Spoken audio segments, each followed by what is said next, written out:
पूरे 1 मिनट तक जयंतो की तरफ घूरने के बाद, क्या तुम ठीक हो? आज तुम कम उत्साहित मालूम होते हो। ये पूछकर मैं उसे आराम नहीं पहुंचा सका।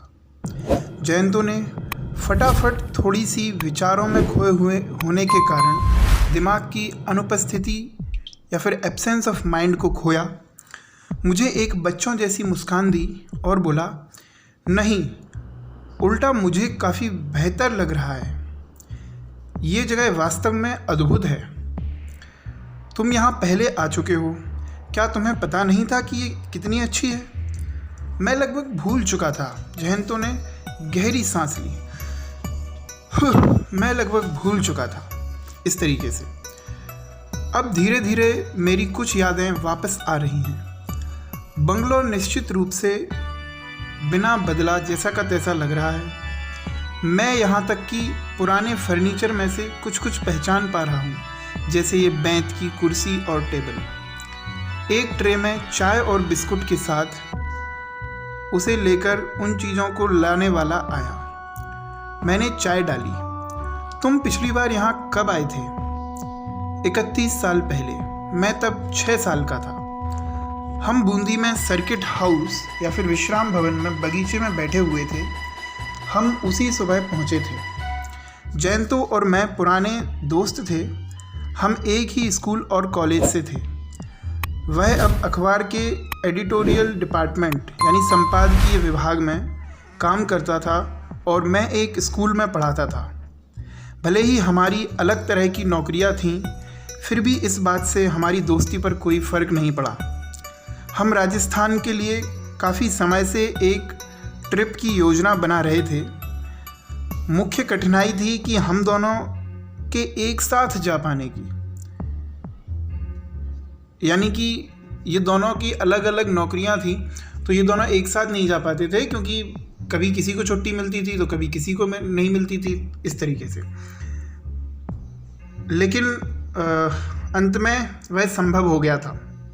ज़्यादातर लोग जयपुर, उदयपुर या चित्तौड़ जाते हैं जब वे राजस्थान जाते हैं, लेकिन जयंतो बूंदी जाने के बारे में बात करता रहता था। मुझे कोई परेशानी नहीं थी, क्योंकि टैगोर की कविता the fort of Bundi, Bundi का किला पढ़ने के बाद मैं इस जगह के नाम से निश्चित रूप से वाकिफ़ या परिचित था, और वास्तव में किले को देख पाने की संभावना से मुझे आनंद प्रदान करने वाला उत्साह लगा।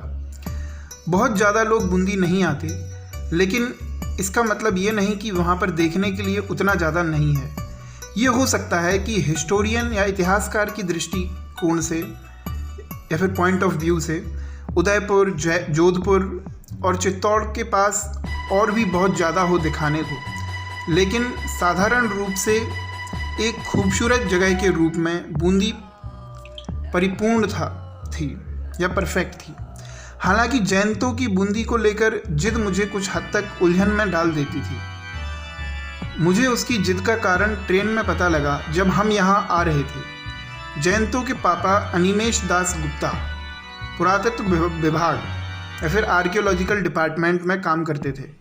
उनका काम उन्हें कभी कभी हिस्टोरिकल प्लेसेस या फिर ऐतिहासिक जगहों पर ले जाता था, और जयंतो एक बच्चे के रूप में बूंदी आया था। वह हमेशा बड़ा होके वापस लौटना चाहता था, ये देखने के लिए कि आधुनिक बूंदी की तुलना किस हद तक की जा सकती थी उस छवि से जो उसके दिमाग में बसी हुई थी, बचपन वाली। सर्किट हाउस वास्तव में काफ़ी अधिक शानदार था। अंग्रेज़ों के समय के दौरान बना हुआ, वह कम से कम 100 साल पुराना रहा होगा। वह ढलान वाली टाइल्स से बनी 1 मंजिला इमारत थी। कमरों की ऊंची छत थी और रोशनदानों की लंबी लटकती रस्सियां उन्हें खोलने और बंद करने के लिए खींची जा सकती थीं। बरामदे का दरवाज़ा पूर्व की ओर था। उसके बिल्कुल सामने पूरी तरह से खिले एक बड़ी संख्या में गुलाब के फूल का बहुत बड़ा बगीचा था।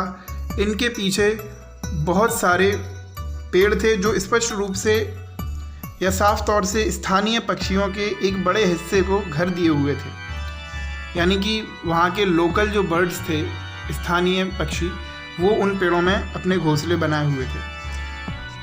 तोते हर जगह देखे जा सकते थे और मोर भी सुने जा सकते थे, लेकिन कंपाउंड या प्रांगण के बाहर, केवल अंदर नहीं, मोर केवल बाहर सुने जा सकते थे, अंदर नहीं। हम पहले ही कस्बे के पर्यटन स्थलों का भ्रमण करने जा चुके थे। बूंदी का लोकप्रिय किला पहाड़ियों के बीच में स्थापित किया गया था। हमने उसे उस दिन दूर से देखा था, लेकिन पास से देखने के लिए वापस जाने का निर्णय लिया था। आधुनिक समय की याद दिलाने वाले एकमात्र बिजली के खंभे थे, यानी कि हम मॉडर्न एज में रहते हैं, इस बात की याद दिलाने के लिए केवल बिजली के खंभे थे। नहीं तो ऐसा मालूम होता था मानो हम पुराने राजपूताने में लौट आए हों। रास्ते छोटे पत्थरों या फिर खंडों की बनी सड़कें थे। पहले आप लोगों ने देखा होगा, जो आप में से कुछ लोग गांव से होंगे किसी, तो किसी गांव में खंडे की सड़क डली होती थी, तो वहाँ पर भी ऐसे ही खंडों के रास्ते थे। घरों में पहली मंजिल से बाहर निकलते बारजे थे। इन पर की हुई नक्काशी और लकड़ी के दरवाजे निपुण कारीगरों के काम का सबूत धारण किए हुए थे। ये मानना कठिन था कि हम मशीनों के युग में जी रहे हैं। मैंने ध्यान दिया कि बूंदी में पहुंचने के बाद जयंतो काफ़ी शांत व्यक्ति के रूप में बदल चुका था। शायद उसकी कुछ यादें लौट आई होंगी। ये काफ़ी आसान बात है कि थोड़ा उदास महसूस करना जब कोई वो जगह घूम रहा हो जो उसने बचपन में देखी हो। इसके अलावा जयंतो बाकी ज़्यादातर लोगों से ज़्यादा भावुक निश्चित रूप से था। हर कोई ये जानता था। उसने अपना कप नीचे टेबल पर रखा और बोला, तुम जानते हो शंकर, ये वास्तव में काफ़ी अजीब है। पहली बार जब मैं यहाँ आया था तो मैं इन कुर्सियों पर पालती मारकर बैठता था। ऐसा मालूम होता था मानो मैं सिंहासन पर बैठा हूँ। अब कुर्सियाँ दोनों आकार में छोटी और बहुत सामान्य मालूम होती हैं। यहाँ बैठक निश्चित रूप से विशाल और असाधारण लगता था। यदि मैं वापस नहीं लौटता तो वे यादें हमेशा के लिए मेरे दिमाग में अटकी रहती। मैंने कहा, हाँ, ये बिल्कुल स्वाभाविक है। बच्चे के रूप में इंसान आकार में छोटा होता है, इसलिए बाकी हर चीज़ विशाल या बड़ी लगती है। उम्र के साथ व्यक्ति बड़ा हो जाता है, लेकिन बाकी सभी चीज़ों का आकार उतना ही रहता है ना। चाय के बाद हम बगीचे में सैर के लिए गए। जयंतो ने अचानक से चलना बंद कर दिया और बोला, देवदार। मैं उसकी तरफ घूरने लगा। एक देवदार का पेड़? उसे यह यहीं कहीं होना चाहिए, उसने कहा, और लंबे कदमों से प्रांगण के दूर अंत की ओर चलना शुरू कर दिया। उसने अचानक से देवदार के पेड़ के बारे में क्यों सोचा? कुछ सेकंडों के बाद मैंने उसकी खुशी के मारे चिल्लाने की आवाज़ सुनी। हाँ, ये यहीं है, बिल्कुल वहीं जहाँ पहले था। स्पष्ट रूप से बिल्कुल ये वहीं है जहाँ पहले था, मैंने कहा। क्या एक पेड़ आसपास घूमने जाएगा? जयंतो ने उतावलेपन से सिर हिलाया। नहीं, मेरा ये मतलब नहीं था। मेरा ये मतलब था कि पेड़ वहीं है जहाँ मैंने सोचा था कि वहाँ होना चाहिए। लेकिन तुमने अचानक एक पेड़ के बारे में सोचा क्यों?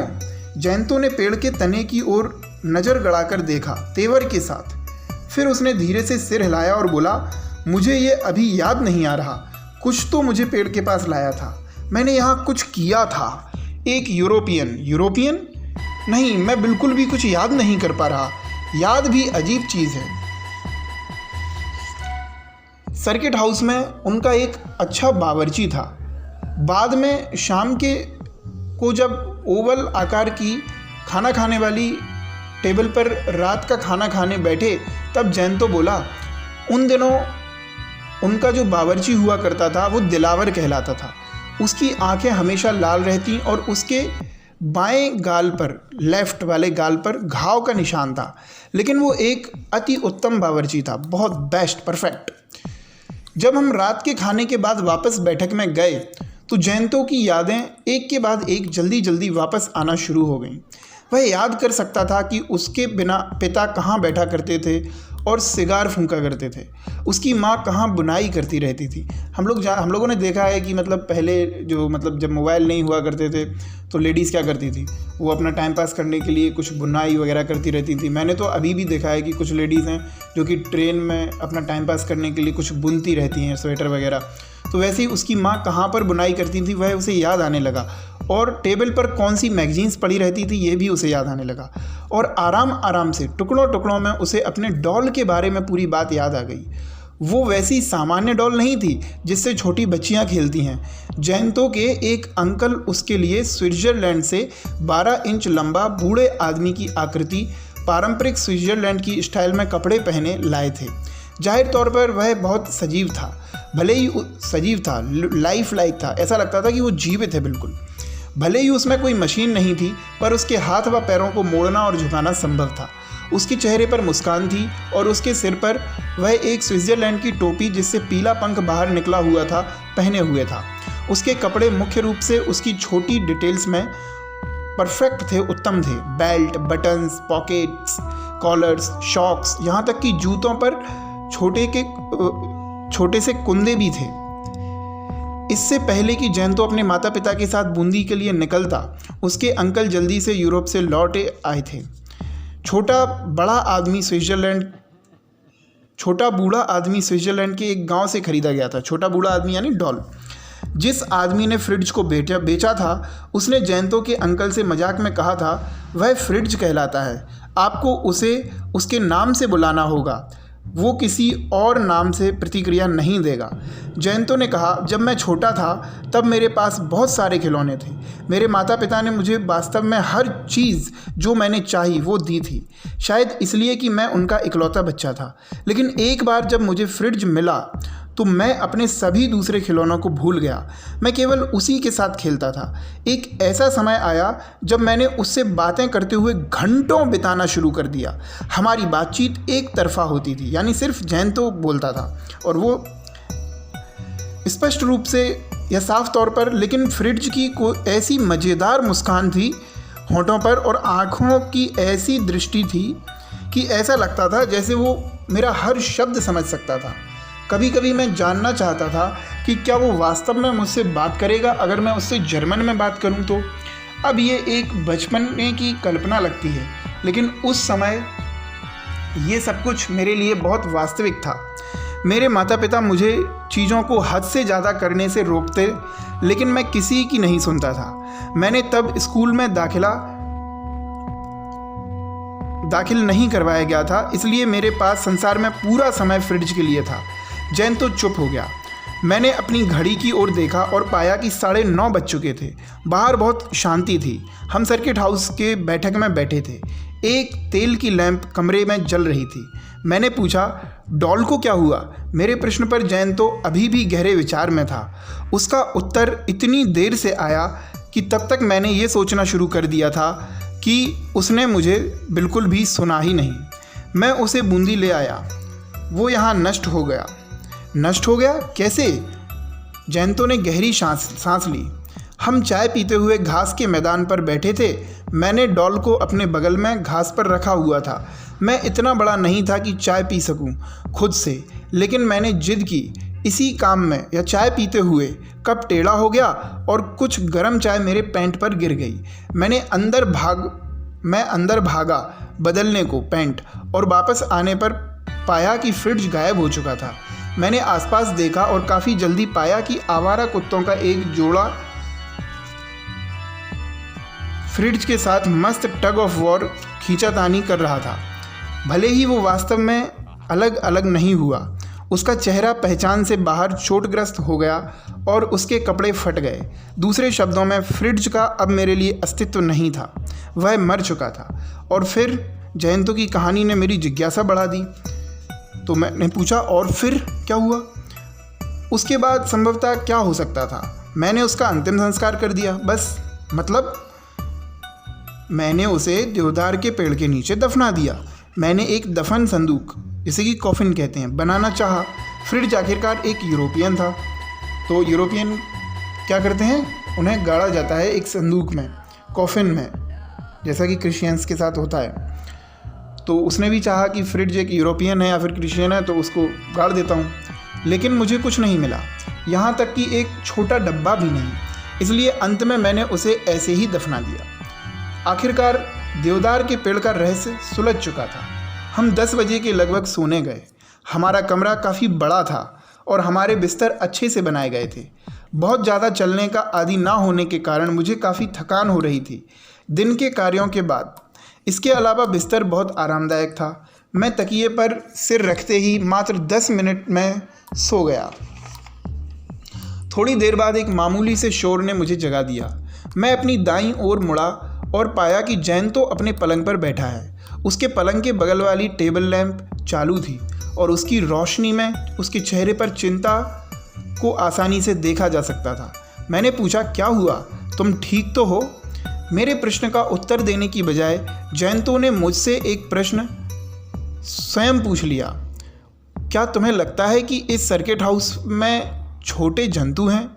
मेरा मतलब है चीज़ें जैसे बिल्ली या छोटे चूहे। अगर हों तो मैं आश्चर्यचकित नहीं होऊंगा। वैसे क्यों? कुछ मेरी छाती पर चल रहा था, उसी से मैं जाग गया। चूहे और छोटे चूहे आमतौर पर नालियों से आ जाते हैं, लेकिन मैंने कभी उनका पलंग पर चलना नहीं जाना। ये दूसरी बार है जब मैं जगाया गया। दरअसल पहली बार मैंने खिड़की के पास ज़मीन पर पैर घसीटने की आवाज़ सुनी थी। अरे, अगर वो खिड़की के पास थी तो वह अधिकांशतः बिल्ली ही रही होगी। हाँ, पर जैन तो अभी भी संशयात्मक लग रहा था। मैंने कहा, क्या लाइट चालू करने के बाद तुमने कुछ नहीं देखा? कुछ नहीं, पर फिर मैं अपनी आंखें खोलने के तुरंत बाद लाइट चालू नहीं की थी। तुम्हें सच बताऊं तो मुझे काफ़ी डर लगा पहले तो, पर जब मैं उसे चालू किया तो देखने के लिए कुछ नहीं था। इसका मतलब है जो भी अंदर आया था उस अभी भी कमरे में होना चाहिए।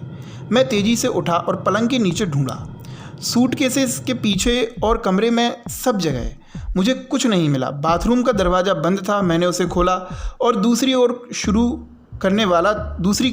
करने वाला था कि जयंतो ने मुझे आराम से बुलाया, शंकर। मैं वापस कमरे में लौटा। जयंतो गहराई से अपने गद्दे को घूर रहा था। मुझे देखकर उसने उसका एक हिस्सा खींचा लैंप के पास और बोला, इसको देखो। मैं कपड़े पर झुका और छोटे भूरे गोल चिन्ह उस पर देखे। मैंने कहा, वैसे ये एक बिल्ली के द्वारा बनाए गए हो सकते हैं। जयंतो ने कुछ नहीं कहा। ये स्पष्ट था कि किसी चीज़ ने उसे गहराई से परेशान कर दिया था। लेकिन सुबह के 2:30 हो रहे थे। मुझे थोड़ी और नींद लेनी थी, वरना मुझे पता था कि मैं थका महसूस करता रहूँगा। और अगले दिन हमारी बहुत से पर्यटन स्थलों का भ्रमण करने की योजनाएं थी। इसलिए मैंने शांतिदायक शब्द बड़बड़ाने के बाद, जैसे चिंता मत करो, मैं यहाँ तुम्हारे साथ हूँ, और किसी को क्या पता वो निशान पहले से ही तुम्हारे गद्दे पर हों, जब तुम सोने गए उससे पहले, मैंने लाइट बंद की और एक बार फिर लेट गया। मुझे कोई संशय नहीं था कि जयंतो ने मात्र एक बुरा सपना देखा था। उसके बचपन की उन सभी यादों ने उसे उदास कर दिया था, निश्चित रूप से, और इसी वजह से उसे बिल्ली के छाती पर चलने का सपना आया था। मैं बाकी की रात के लिए सुख से सो गया। अगर बाकी परेशानियां हुई हो तो जयंतो ने मुझे उनके बारे में नहीं बताया, लेकिन मैं सुबह देख सकता था कि वो ठीक से नहीं सोया था। आज रात मुझे उसे जो सोने की दवाएं मैं अपने साथ ले गया था उनमें से एक उसे दे देना चाहिए, मैंने सोचा। हमने अपना सुबह का नाश्ता 9 बजे तक समाप्त कर लिया, जैसी कि हमने योजना बनाई थी, और किले के लिए निकल गए। एक कार की व्यवस्था पहले ही की जा चुकी थी। 9:30 हो चुके थे जब तक हम वहाँ पहुँचे। जयंतो की कुछ भूली हुई यादें फिर से वापस आना शुरू हो गईं।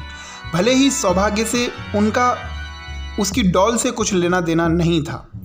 वास्तव में उसके युवा जोश ने मुझे विचार करवाया कि वह उसके बारे में सब कुछ भूल चुका था। वहाँ के दरवाजे के ऊपर एक हाथी है, उसने चिल्लाया, और छोटे टावर, और यहाँ चांदी से बना पलंग और सिंहासन। दीवार पर उस तस्वीर को देखो। मैंने उसे पिछली बार देखा था, लेकिन 1 घंटे के अंदर उसका उत्साह कम होने शुरू हो गया। मैं स्वयं इतना लीन था कि मैंने पहले इस ओर ध्यान ही नहीं दिया। लेकिन एक हॉल से गुजरते हुए और छत से लटकते हुए झूमर को देखते हुए मुझे अचानक महसूस हुआ कि जयंतो मेरे बगल में नहीं चल रहा था। वह कहाँ था? हमारे साथ एक गाइड था, बाबू बाहर छत पर गए हैं, उसने मुझसे कहा। मैं हॉल के बाहर आया और जयंतो को छत की दूसरी तरफ दीवार के पास अन्य मनस्कता यानी कि कुछ कहीं अपने विचारों में खोया हुआ एब्सेंट माइंडेडली से खड़े देखा। जब मैं गया और उसके बगल में खड़ा हो गया तब भी उसने मेरे होने पर ध्यान नहीं दिया, ऐसा वह मालूम हुआ। वह शुरू हुआ जब मैंने उसे उसके नाम से बुलाया। आखिर तुम्हारी परेशानी क्या है, मैंने पूछा। ऐसी खूबसूरत जगह में भी तुम यहाँ उदास क्यों खड़े हो? मैं ये बर्दाश्त नहीं कर सकता। जयंतो ने आराम से कहा, क्या तुम सब कुछ देख चुके? अगर हाँ तो चलो। अगर मैं अकेला होता तो निश्चित रूप से किले पर थोड़ा और समय बिताता, लेकिन जयंतो की तरफ एक दृष्टि ने मुझे सर्किट हाउस वापस लौटने के समर्थन में निर्णय करवा दिया। एक सड़क पहाड़ियों से होती हुई हमें वापस कस्बे में ले गई। जयंतो और मैं दोनों कार के पीछे वाले हिस्से में बैठे थे। मैंने उसे सिगरेट दी लेकिन उसने मना कर दिया। मैंने उसके हाथों में तुरंत बाद में एक छुपा हुआ उत्साह पाया। एक क्षण उसने उन्हें खिड़की के पास रखा, फिर अपनी गोद में और तुरंत बाद में अपने नाखून कुतरना चालू कर दिया। जयंतो स्वभाव से शांत था, उसमें इस अजीब बेचैनी ने मुझे चिंतित कर दिया। लगभग 10 मिनट बाद मैं इससे अधिक बर्दाश्त नहीं कर सका। हो सकता है तुम्हारी सहायता हो जाए अगर तुम मुझे अपनी परेशानी के बारे में बताओ, मैंने कहा।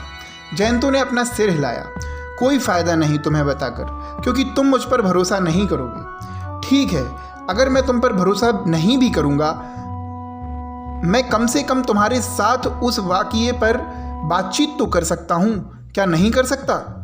फ्रिज आया था पिछली रात हमारे कमरे में। मेरे गद्दे पर वो छोटे निशान उसी के पैरों के थे। इस पर बहुत कम था जो मैं कर सकता था, सिवाय उसके कंधे पकड़कर उसे हिलाने के। मैं ऐसे इंसान से समझदारी से कैसे बात कर सकता था जिसका दिमाग ऐसे बेतुके विचारों के द्वारा घर किया जा चुका था। तुमने कुछ भी देखा नहीं था? देखा था, मैंने अंततोगत्वा कहा। नहीं, पर मैं साफ तौर पर महसूस कर सकता था कि जो भी मेरी छाती पर चल रहा था उसके 2 पैर थे, 4 नहीं। जैसे ही हम सर्किट हाउस पर कार से बाहर निकले, मैंने निर्णय किया कि जयंतो को कोई नर्व टॉनिक दी जानी चाहिए या ऐसा ही कुछ देना चाहिए। एक सोने की दवा पर्याप्त नहीं होगी। मैं एक 37 साल के आदमी को उसके बचपन की एक साधारण याद से इतना उदास नहीं होने दे सकता था। मैंने जयंतो से अपने कमरे में पहुंचने पर कहा, लगभग 12 बज रहे हैं, क्या हमें नहाने के बारे में नहीं सोचना चाहिए? पहले तुम जाओ, जयंतो बोला और स्वयं को पलंग पर फेंक दिया। नहाते हुए मेरे दिमाग में एक विचार आया। शायद जयंतो को सामान्य स्थिति में लाने का यही एकमात्र तरीका था। अगर एक डॉल 30 साल पहले कहीं दफनाया गया था, तो अगर व्यक्ति को बिल्कुल ठीक जगह पता हो तो ज़मीन वहाँ पर खोदना संभव हो सकता है। निसंदेह उसका अधिकांश हिस्सा नष्ट हो चुका होगा, पर संभवतः कुछ चीज़ें हमें वहाँ पर मिल सकती हैं। मुख्य रूप से अगर वो धातु की बनी हो, मेटल की बनी हो, जैसे कि बेल्ट का कुंदा या ब्रास के जैकेट पर बटन। अगर जयंतो को वास्तव में दिखाया जा सके कि वही है जो बचा है उसके बहुमूल्य डॉल का, तो वह अपने अजीब विचारों से स्वयं को छुड़ा सकेगा। नहीं तो वह अजीब सपने देखेगा हर रात और फ्रिज का अपनी छाती पर चलने की बात करेगा। अगर इस चीज़ को लगातार होने दिया गया तो वह पूरी तरह पागल हो सकता है। जयंतो को पहले मेरा सुझाव पसंद आया, लेकिन थोड़ी देर बाद उसने कहा, खुदाई कौन करेगा? तुम्हें फावड़ा कहाँ मिलेगा? मैं हंसा, क्योंकि यहाँ बगीचा है तो माली भी होना ज़रूरी है, और इसका मतलब होगा कि फावड़ा भी है। अगर हम उसे थोड़ा लालच दें, टिप दें, तो मुझे कोई संशय नहीं कि उसे कोई आपत्ति नहीं होगी। घास के मैदान के दूर छोर पर तने के पास थोड़ी सी ज़मीन खोदने में। जयंतो ने तुरंत सुझाव स्वीकार नहीं किया। मैंने भी और कुछ नहीं कहा। थोड़े से समझाने बुझाने के बाद वह गया और उसने नहाया। दोपहर के खाने पर उसने कुछ चपाती मीट करी के साथ के अलावा कुछ भी नहीं खाया। भले ही मुझे पता था कि वो अपने खाने को काफ़ी पसंद करता था। दोपहर के खाने के बाद हम गए और बैंत की कुर्सियों पर बरामदे में बैठ गए, जहाँ से बगीचा नज़र आता था। सर्किट हाउस में कोई और नज़र नहीं आया। उस दोपहर की शांति में कुछ अजीब या भयानक मालूम हो रहा था। छोटे पत्थरों से बने रास्ते के आसपास गुलमोहर के पेड़ पर बैठे कुछ बंदरों के द्वारा किए जाने वाला शोर ही सब कुछ था जो कि हम सुन सकते थे। मतलब उस शोर के अलावा और कुछ नहीं सुनाई दे रहा था। 3 बजे के करीब हमने एक आदमी को बगीचे में आते देखा, पानी देने वाला डब्बा लिए हुए। वह एक बूढ़ा आदमी था। उसके बाल, मूछें और कलमें सभी सफ़ेद थे। तुम उसे पूछोगे या मुझे पूछना चाहिए? जयंतो की तरफ से इस प्रश्न पर मैंने आश्वासनपूर्ण हाथ उठाया और सीधा माली के पास गया। उससे मैं बोल चुका। उसके बाद उसने मेरी ओर काफ़ी संदेह से देखा। साफ तौर पर ऐसी प्रार्थना कभी किसी ने नहीं की थी। क्यों बाबू? उसने पूछा। मैंने उसके कंधे पर एक मित्रवत हाथ रखा। कारण के बारे में चिंता मत करो, मैं तुम्हें 5 रुपए दूंगा। कृपया जैसा तुमसे कहा जाए वैसा करो। वह मान गया, इतना अधिक मान गया कि एक बड़ी मुस्कुराहट के साथ में मुझे एक सैल्यूट दिया। मैंने जयंतो की ओर आने का इशारा किया, जो कि अभी तक बरामदे में बैठा था। वह खड़ा हुआ और मेरी तरफ चलना शुरू कर दिया। जैसे ही वह पास आया, मैंने उसके चेहरे पर फीकापन देखा। मैंने आशा की कि हम कम से कम डॉल का कुछ हिस्सा तो प्राप्त कर पाएंगे। माली इसी बीच एक फावड़ा ले आया। हम तीनों ने देवदार के पेड़ की ओर चलना शुरू कर दिया। जयंतो ने पेड़ के तने से 1 यार्ड के लगभग दूर जमीन की ओर इशारा किया और कहा, यहाँ। तुम संदेह रहित हो? मैंने उससे पूछा। जयंतो ने चुपचाप सिर हिलाया। तुमने कितना खोदा था? कम से कम 6 इंच। माली ने खोदना शुरू किया। वह विनोदी स्वभाव या मजाकिया स्वभाव का था। जैसे ही उसने फावड़ा उठाया, वह पूछने लगा कि क्या ज़मीन के नीचे खजाना छुपा है, और अगर ऐसा है तो क्या हम तैयार हैं ये उसके साथ बांटने के लिए। मुझे इस पर हंसना पड़ा, लेकिन जयंतो के चेहरे ने मनोरंजन का थोड़ा सा भी निशान दर्ज नहीं कराया। अक्टूबर का महीना था और बूंदी में बिल्कुल गर्मी नहीं थी। फिर भी उसकी शर्ट की कॉलर पसीने से भीगी हुई थी। वह बिना पलक झपकाए ज़मीन की ओर देख रहा था। माली ने खोदना जारी रखा। डॉल का कोई निशान क्यों नहीं था। एक क्षण के लिए मोर की भारी चिल्लाहट ने मुझे अपना सिर घुमवा दिया। उसी क्षण में जयंतो ने अजीब आवाज़ निकाली। मैंने तुरंत उसकी ओर देखा। उसकी आंखें बड़ी हो रही थीं। उसने अपना दाहिना हाथ उठाया और उंगली से, जो कि दिखने में कांप रही थी, जमीन में छेद पर इशारा किया। फिर उसने डर से बेसुरी हुई आवाज़ में पूछा, क्या?